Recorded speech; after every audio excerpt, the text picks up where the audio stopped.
કેમ છો ગાઈસ? મજામાં? શું જમવાનું આપણું ઘણા દિવસ પછી પાછું આવી ગયો છું આપણા માટે કંઈક નવું લઈને.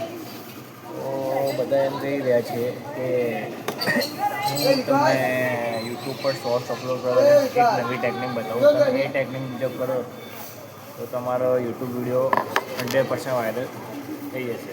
બટ મને એવું લાગતું નથી, કેમ કે એ બધી વાતો ખાલી વાતો જ છે. હું આ ગુજરાતીમાં એટલા માટે બનાવું છું કે આપણા ગુજરાતી ઓડિયન્સ માટે જરૂરી છે. એટલા માટે કેમ કે મારા પોતાનો અનુભવ કહું તો 2000 ઉપર વિડીયો મૂક્યા છે. એટલે યુટ્યુબ પર 2000 ઉપર વિડીયો મારા છે. એ બી શોર્ટ્સ ખાલી ઓનલી. અને લોંગ વિડીયો તો મારા 40થી 50 જેવા હશે. એ 5 મિનિટના, 10 મિનિટના, 15 મિનિટના, 20 મિનિટના. તો બસ મારે કહેવાનો ઇન્ટરેસ્ટ એવો છે કે તમે લોકો જે બી કોઈ બી વોટેવર ગમે તે કહેતું હોય, બટ અહીંયા કામ નહીં કરે. આપણે ગુજરાતીમાં કહેવાય છે, તમારા નસીબની જાય ત્યાં તમારી મહેનત 100% આમની નહીં દેખાય. પણ શું છે, બે વસ્તુ તમારે માયને નાખે. એક તમારી સાચી મહેનત. જો તમે સાચી દિલથી મહેનત કરી હશે કોઈ પણ વસ્તુ માટે, તો 1 મહિને નહીં, 10 મહિને નહીં, 1 વર્ષે નહીં, 5 વર્ષ સુધી વસ્તુ મજા આવશે ને આવશે. બટ એ તો જલ્દી બી આવી જાય, કેમ કે તમે પોતાની ટેકનિકલી વસ્તુ, તમારા એફર્ટ છે, તમારો પ્રોગ્રેસ છે, તમારું મન છે, તમારું ધ્યેય છે, તમારી ભક્તિ છે, તમારી શક્તિ છે, તમારી સહનશક્તિ છે, એ તમે બધું લગાવશો તો આવશે, બાકી નહીં આવે કશું. તમારે પેશન્સ રાખવું પડશે. જો પેશન્સ તમે નહીં રાખો ને, બોસ કંઈ જ કામનું નથી. આજે મનોજ દુબે હોય કે ભાઈ સંજય મોર્યા કોમેડિયન છે, પછી યુટ્યુબમાં ખાસા બધા એવા છે જે યુટ્યુબરો છે. એ લોકો એમની ટેકનિકલ વસ્તુ આપણને 100% સમજાવે છે. બટ એ લોકો પ્રેક્ટિકલ સમજતા નથી કે તમે લોકો તમારા પોતાના પહેલાં વિડીયો જુઓ. તમે પહેલાં જે વિડીયો બનાવતા હતા સર, કે તમે જે વિડીયો બનાવતા હતા ત્યારે તમે જે વસ્તુ વાપરતા ત્યારે તમે પહેલાં સ્ટાર્ટિંગની મહેનત કરવા માટે વિડીયો બનાવ્યા છે, તો આગળ આવ્યા છો ને. તો તમે 5000 વિડીયો બનાવી લેશો ને, તો તમારે કોઈ કન્ટેન્ટની જરૂર નહીં પડે, કોઈ ટેગની જરૂર નહીં પડે, કોઈ એસટીની જરૂર નહીં પડે. કેમ કે 5000 વિડીયો યુટ્યુબની અલ્ગોરિધમની અંદર એક તો વિડીયો જશે ને તમારો, એક તો વિડીયો જશે કે નહીં. એટલે 5000 વિડીયો બનાવશો, તમને અનુભવ મળશે કે નહીં. 100% એ લોકોની વાત 100% સાચી છે કે તમે આ બધા ટેગ મૂકો, હેશટેગ મૂકો, પછી તમે સારી ટાઇટલ લાઈન મૂકો. બટ એ વસ્તુ 100% કરવાથી એફર્ટ્સ આવે છે ના નથી. પણ તમે એકવાર વાયરલ થઈ ગયા તો પછી તમારું કોઈ જરૂર નથી. તમે એકવાર યુટ્યુબની અંદર તમારો અલ્ગોરિધમની અંદર તમારો વિડીયો આવી ગયો, પછી તમારે કોઈ ચિંતા કરવાની જરૂર નથી. તમે 100% પછી ગ્રોથ કરશો. કેમ કે તમે કોઈ બી વિડીયો મૂકશો પછી એમાં વ્યૂ આવવાના જ છે. અને તમને પોતાને બી એ થશે કે ના, હું હવે મહેનત કરું વધારે, હું થોડી વધારે મહેનત કરું, કે જેથી કરીને મારો વિડીયો વાયરલ જાય. આ જ વસ્તુ દરેક યુટ્યુબર માટે છે. ને એક વસ્તુ છે, યુટ્યુબનો જે પહેલો વિડીયો બનાવે છે, જેનો પહેલો સબસ્ક્રાઈબર છે, જેના 100 વિડીયો છે, જેના 100 સબસ્ક્રાઈબર છે, જેના 1 મિલિયન સબસ્ક્રાઈબર છે, જેના 100 મિલિયન સબસ્ક્રાઈબર, બધા યુટ્યુબર જ છે. એવું નહીં કે એક વિડીયો બનાવવાળાનો યુટ્યુબર ના કહેવાય, એક ફોલોવર્સવાળાનો યુટ્યુબર ના કહેવાય, એક સબસ્ક્રાઈબરવાળાનો યુટ્યુબર. તમે યુટ્યુબર જ છો. તમે તમારે કોન્ફિડન્સ લેવલને એટલો સ્ટ્રોંગ બનાવો, એટલો પાવરફુલ બનાવો, અને તમે એ વસ્તુ એટલી આગળ લઈ જાઓ જેથી કરીને તમને પોતાને થાય કે ના, સારું મહેનત કરવી.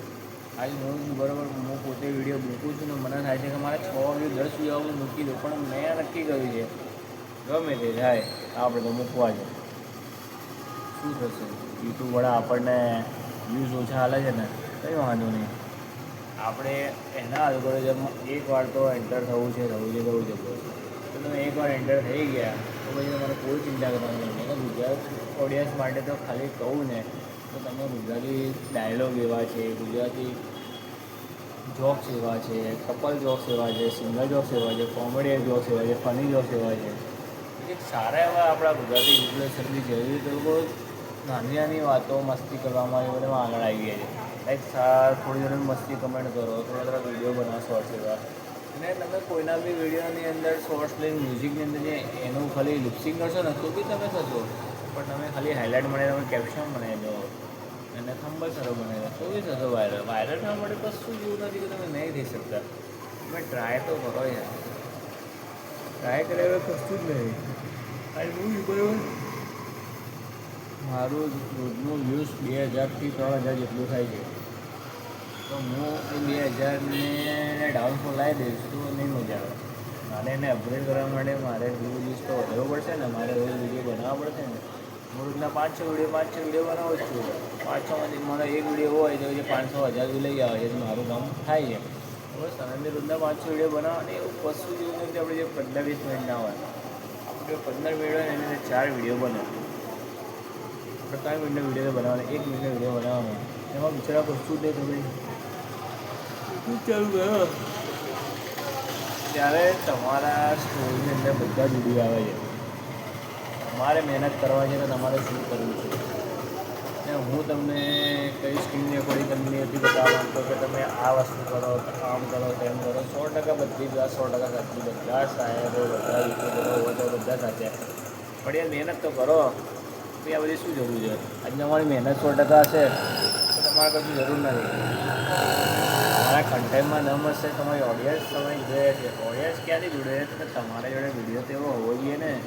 તમે અત્યારે તો યુટ્યુબમાં વિડીયો બનાવી મૂકે છે. સૌરવ જોશીની વાત કરો, સૌરવ જોશી એને રોજ વિડીયો મૂકે છે, એને લોંગ વિડીયો. એને કદી આ સુધી શોર્ટ્સ બનાવ્યા જ નહીં યુટ્યુબમાં, એને ઇન્સ્ટાગ્રામમાં બનાવ્યા છે. આ વસ્તુ શીખવા જેવી નહીં. તો રોજ લોંગ વિડીયો બનાવો એટલે કોઈ બનાવો 1 મહિનો ટ્રાય કરી દો અને 1 મહિનો કન્ટિન્યુ બની ગયો. એની મહેનત છે તેને લઈ જાય. આ વસ્તુ આપણે કરીએ એમ ના આવે. ટ્રાય કરાવો શું જાય છે?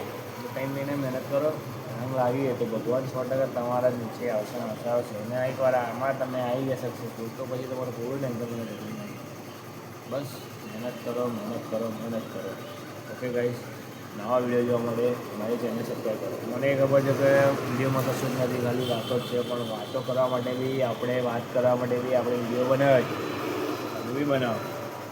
આ વિડીયોમાં તો 10 જણા જશે ને તો મારા માટે બરાબર છે. બરાબર, એના 30 વિડીયો બને 300 બી તો આવશે ને, બહુ થઈ ગયા. ધીરે ધીરે મહેનત વધશે, આગળ વધશે, ધીરે ધીરે ગ્રોથ થશે. કેમ કે કોઈ વસ્તુ એવું નથી આ શક્ય છે. કરી શકીએ છીએ, કરો મહેનત તો થશે. શ્રી રામ, હરે મહાદેવ.